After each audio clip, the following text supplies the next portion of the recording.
ज़बूर बाब नंबर 2। खुदा का मसीह।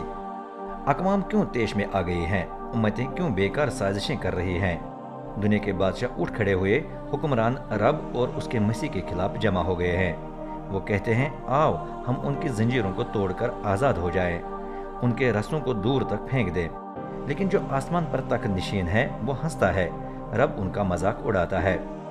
फिर वो गुस्से से उन्हें डांटता, अपना शदीद गज़ब उन पर नाजिल करके उन्हें डराता है।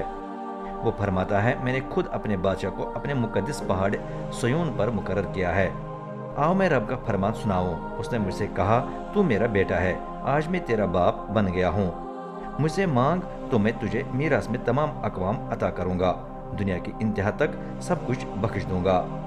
तू उन्हें लोहे के शाही असा से पाश पाश करेगा, उन्हें मिट्टी के बर्तनों की तरह चकनाचूर करेगा। चनाचे ए बादशाह हो, समझ से काम लो, ए दुनिया के हुक्मरानों तरबियत कबूल करो।